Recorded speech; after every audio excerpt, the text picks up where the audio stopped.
Welcome to the Pet Loss Journals podcast. I am your host Louise. This podcast is all about the reality and impact pet loss has on our lives, and I will be discussing my personal journey through pet loss. So if you are struggling on your own pet loss journey, then this is the podcast for you.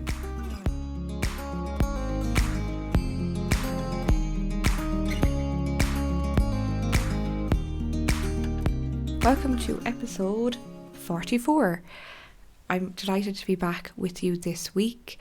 It's always a pleasure. First of all, huge thank you for listening along each week. I know I always say it, but from the bottom of my heart, it means so much to me that you're still listening along 44 episodes later. Some of them short episodes, some of them long episodes, some of them bonus episodes.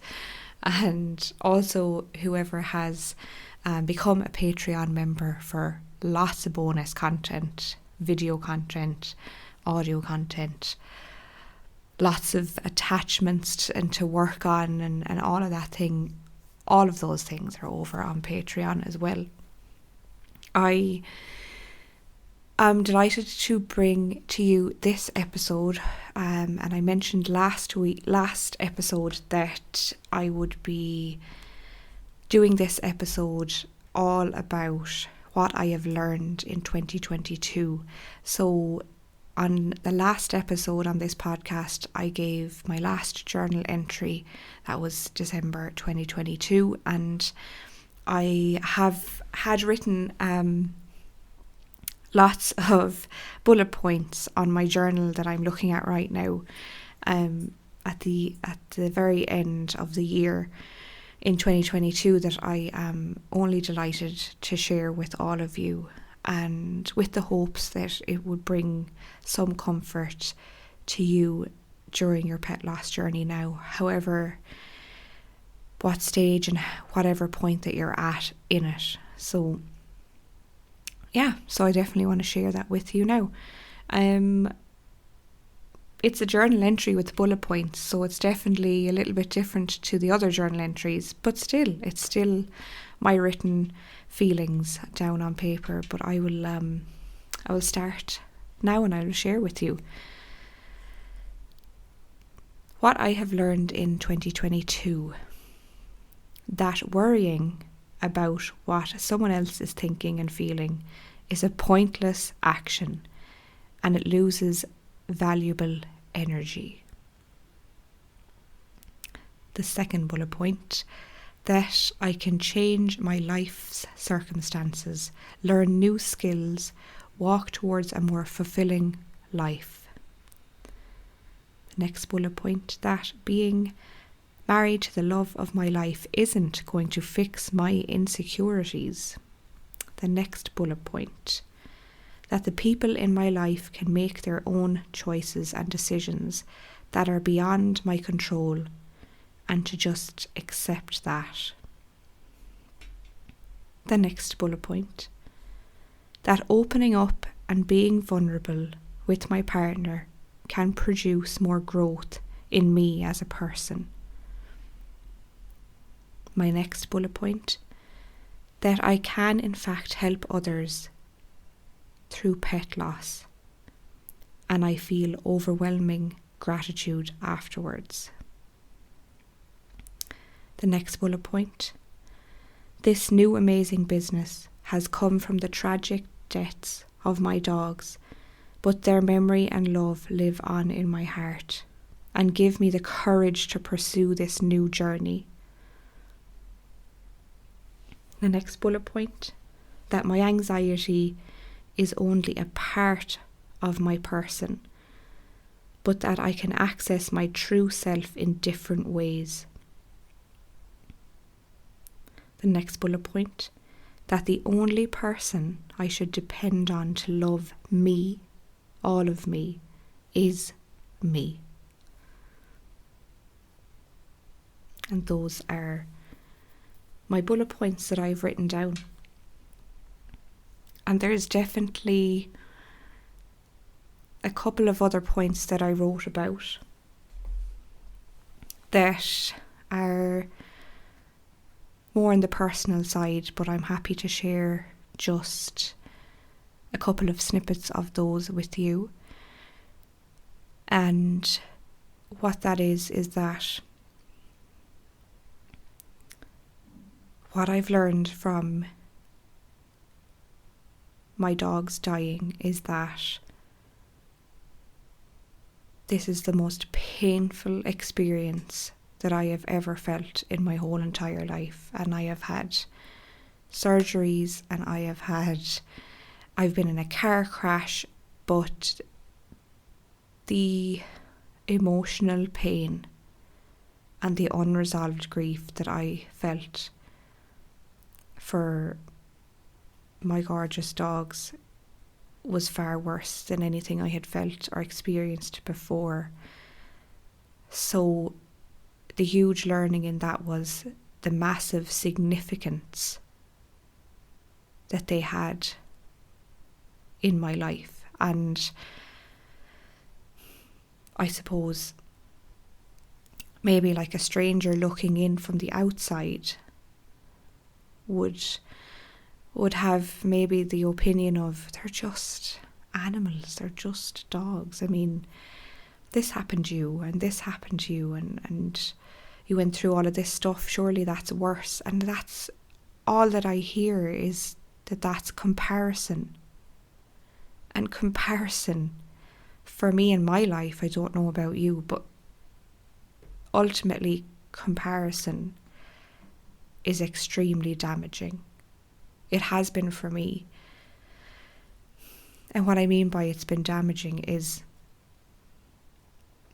comparing the grief of losing a pet to any other kind of loss in your life or traumatic experience in your life is not helpful. How is it helpful?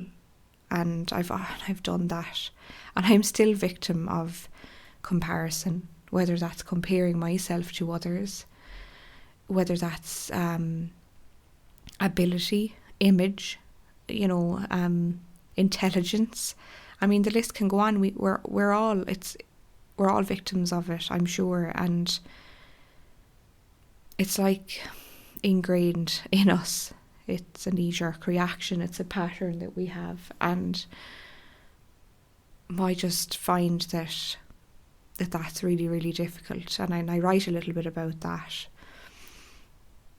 in the journal as well, that what I've learned in 2022 is that comparison has damaged me and created wounds that then I have been working on to heal. And now in 2024, I'm still healing some of those wounds, and that's okay. That is perfectly okay. It's hard to tell our brains to stop comparing, and when we have people on the outside, and not in our inner circle as such, but people on the outside that are commenting and bringing up comparison with us, then that can be extremely challenging a lot of the time, as you know. But what I've also learned is another something small I want to share with you that I wasn't planning to. I was just planning on sharing those bullet points, but what I also learned in 2022 is that grief can coincide with extreme anxiety, with PTSD, with just like struggling with day-to-day living, like that. These are all linked to grief, and that is something that I didn't know before. I just thought that grief was sadness and that grief was mourning, and I just thought that once the weeks and months and years go by that it would just go away and vanish, and those were my beliefs. And if you're listening and you agree or you resonate, maybe those were your beliefs until you started listening to this podcast, hopefully. I do hope that now those beliefs have changed into what you've learned as the facts, and what you've learned is unique to your journey, and your grief is completely individual to you, basically. That was a huge learning for me. And even though my dogs died in 2019, it did take me that long to, learn those new skills. And, I didn't find the grief recovery method until 2022. And that was just my journey. And it's totally different for everyone. Some people are grieving years and years, and some people have buried their grief down, and when they experience a brand new loss, all of the other losses or one other significant loss from years ago resurface. And I don't know how many times that I've heard that from clients when I speak to them online. They say it has just brought up the death of a loved one from years ago, Louise, and I don't know why, I don't understand. And I just gently say to them that of course it has, because maybe you have buried that down. And do you feel that you grieved that loss, or that you understood your grief and let that grief come to the surface and be felt? And often they say, well, no, I didn't, because I just thought that it would just get better with time, and I didn't. I just worked and worked and worked and got on with my life and distracted myself, and I kept going and going and going. And I was like, it makes sense that would happen, and it's painful that then multiple losses have come up to the surface for people, and it's just heartbreaking. It really, really is. And that may be something now that's resonating with you right now in this moment, or you may have just had a realisation that you experienced that, or that you're going through that right now. And I want you to know that that's something normal that happens to us, but that there are ways to cope and to deal with this, and to acknowledge it and work through it. There are ways. I want to go back to a couple of the bullet points that I spoke about, and a lot of them are quite empowering, really, is the word that comes to my mind. And even though that there was a lot of pain in processing a lot of my pet loss grief in that year, there was also a lot of learnings and realizations that came from other parts of my life, not just what I learned from pet loss, from grief, because I think it's relevant and important to mention the other areas of my life as well, because they're all intertwined. I particularly like that opening up and being vulnerable with my partner can produce more growth in me as a person, and that's true for actually speaking on this podcast with all of the episodes. That it was really, really scary for me at the beginning to do this. I was shaking. I was thinking, like, what am I going to do if somebody messages me, and if I get some negative comments, and it's out there for anyone to listen to. It's my private life, it's personal, and I was really, really nervous. But once I did the first couple of episodes, and a couple of you listeners messaged me on Instagram or sent me an email,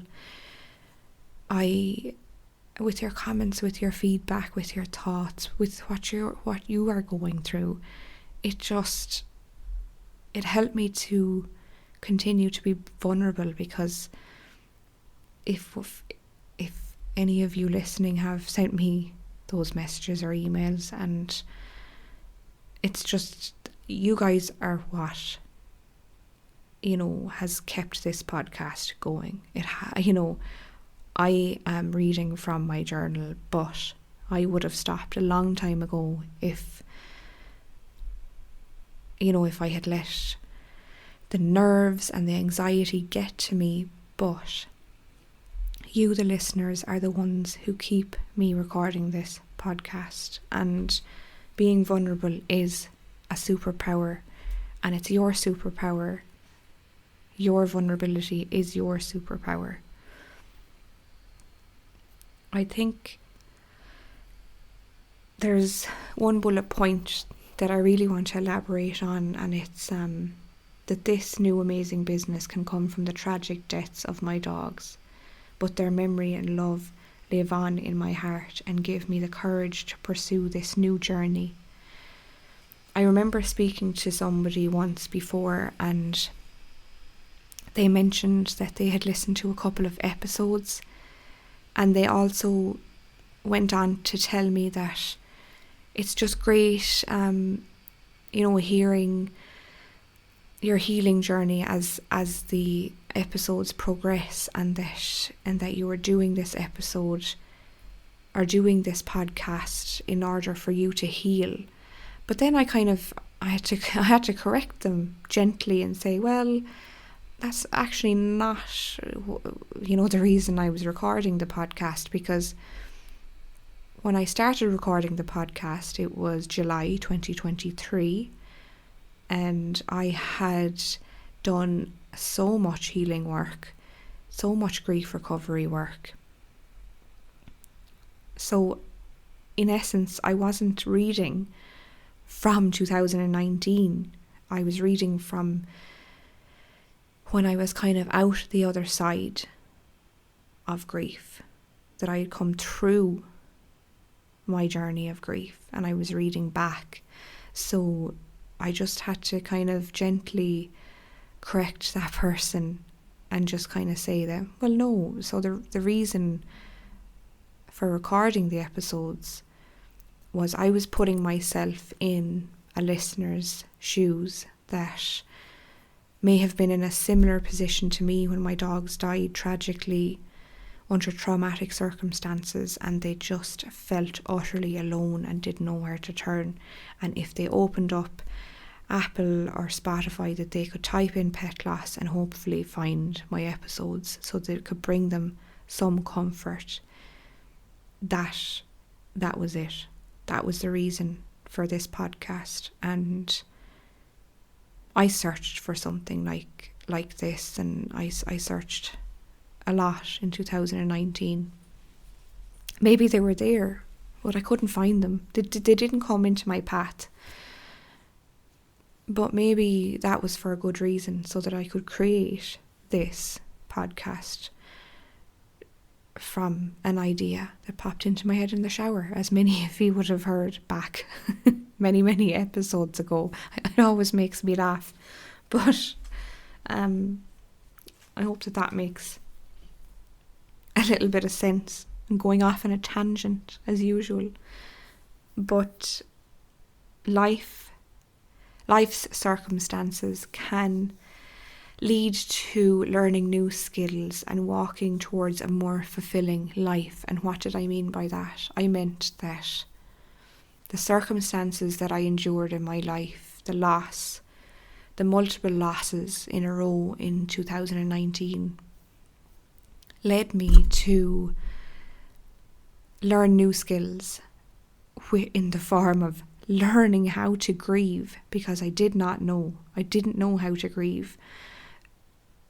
And then learning the grief recovery method, learning how to grieve my losses, going back to previous losses and processing them and working through those.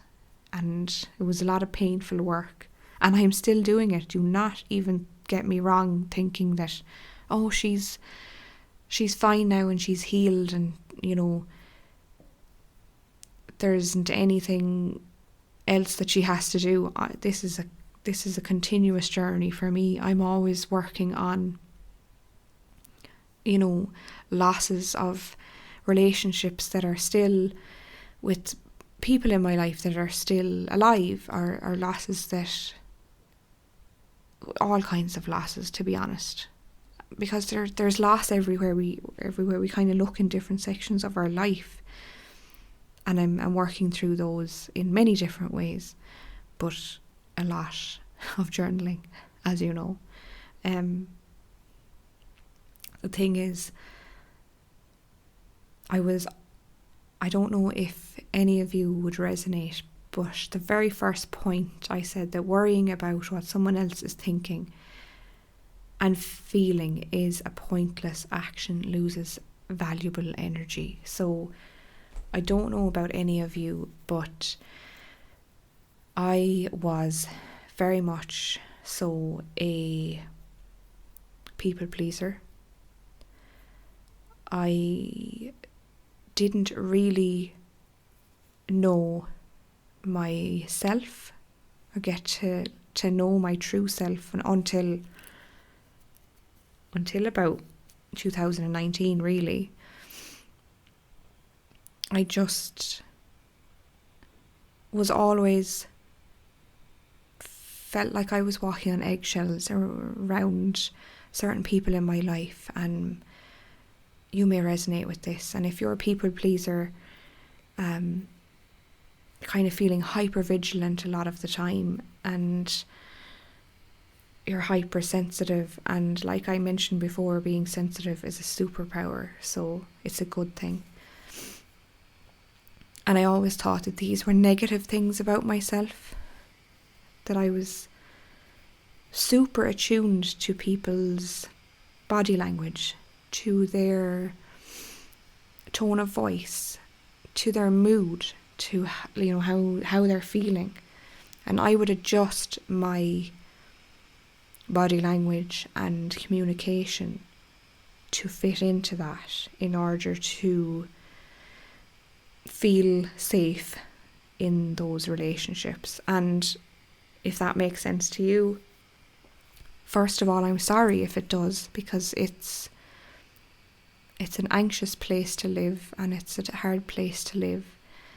But in 2019, I definitely started learning more about myself. I was doing a lot of therapy in those couple of years leading up to that year, and I was learning more about myself, finding myself, and I think I wanted to be my biggest cheerleader. I wanted to learn how to stand up for myself, and I really do feel, then looking back, reading over my 2022 lessons learned, is that I can sense that there was a lot of confidence in my needs and my feelings, and that's incredible, and that anybody can get to that stage once they want to learn a little bit about themselves and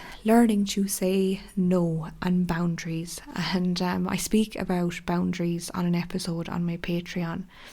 If you are wondering more about how to navigate your boundaries and learning how to say your no, how to say no, I talk a lot about that on, I'm not sure what the episode is, which episode it was on Patreon, but of one of the earlier ones, and particularly boundaries around pet loss, and that early on in the experience. So if that's something you struggle with, go and check out that episode on Patreon. The link for Patreon is always linked in the show notes underneath this episode. And I give a recommendation of a book about boundaries from an amazing author in the UK, Michelle Elman. And I give lots of tips like that in the Patreon episodes. But anyway, I think that finally saying that my anxiety is only a part of my person, but that I can access my true self in different ways. And that really sums up what I've just been talking about finding myself, learning my no, learning my boundaries, feeling confident, standing up for myself in situations, and that anxiety is only a part of my person, and it doesn't have to be all of me. It doesn't have to consume my whole personality. It really doesn't. And your anxiety does not have to consume you, and your anxiety does not own you. Your anxiety is a small section of self, of your true self as a person. And learning about yourself, your true self, is emotional, it's exciting, it's empowering, it's being vulnerable, it's being open and honest and realizing where you go wrong and where you go right in life for you. Not particularly analysing everything you do, but just those subtle awarenesses that you will have about yourself if you get annoyed at somebody for something and you just pause in your mind and you say, why did I do that? I wonder, why did I do that? And you might journal on it, or you might go to the bathroom for a break and just kind of ask yourself, why did I do that? And for me, it's often because when you were a child, Louise, you had to do that to protect yourself or feel safe. That's where a lot of things come back to. But it's just the subtle awarenesses. If we do something, if we're triggered, if something gets upset, if we have a rush of anxiety, if we have a grief wave, whatever that is, we just pause and say, that subtle awareness, why did I react, or why did I get that sensation in my body? Why do I feel that happened in this moment right now?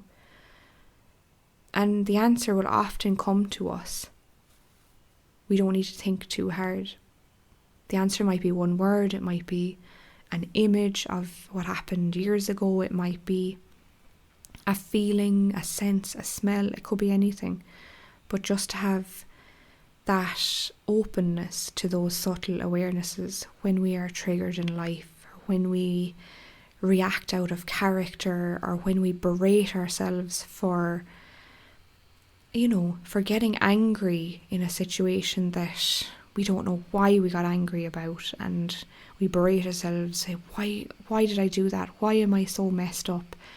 Why can't I just be normal? And that's the stuff I asked myself, and I don't know if you resonate, but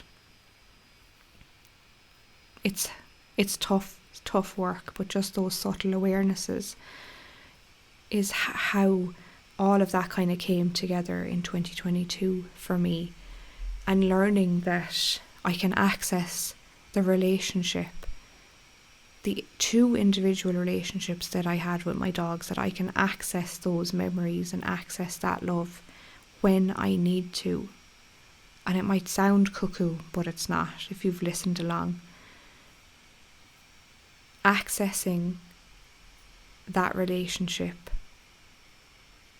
and what it taught me, and the memories and the feelings and the emotions, is what keeps the relationship alive with your pet that has died and has left this world in a physical way. So not in a spiritual way, like I've mentioned before. That's really, really special, and that was definitely a huge learning for me in 2022. But yeah, I think that I have mentioned everything, nearly, even bits that I wasn't going to share. but that's what always happens on these podcast episodes. But I'm happy to do that and happy to share. And it is actually, before I finish up this episode, 2 weeks today, on September 11th, is the final 6-week pet loss support group program. This is the program where I walk you through the grief recovery method, the method that I speak of, that I have had direct experience with doing, how I processed the deaths of both of my dogs. It's incredible, and it will be the last one that I will be facilitating in 2024. And if you have listened on to all of these episodes, and if you are in a position where you feel that it's really challenging and that you're struggling with the grief, with the pet loss, you don't feel supported, this is the place to be in this 6-week pet loss program. It's completely online via Zoom, and all of the details, and you can sign up, everything is on the website, so I leave it linked in the show notes.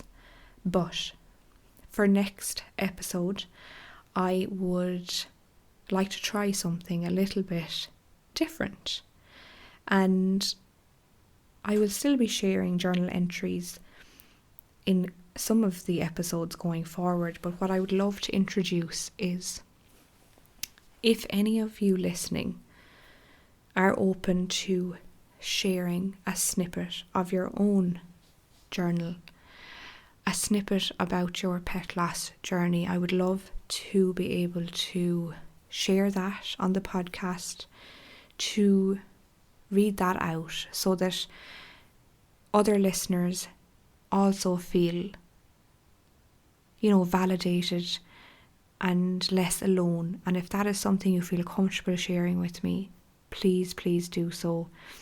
I will read these out anonymously, or I will just include the first letter of your first name, whatever you feel comfortable doing. Basically similar to my journal entry episodes, I will share your journal entry on the podcast, and what I would ask is that you might share your journal entry, and whether that was from a long time ago or recently, but then share a thought along with it, or share a memory of your pet, or share a learning that you experienced while journaling that particular journal entry about your pet, about losing your pet. I would love to read those out and offer any guidance or support your way. If that is something that you are open to, please do email me at info@lightafterloss.ie. Until next time, take care. Thank you for taking the time to listen to this week's episode.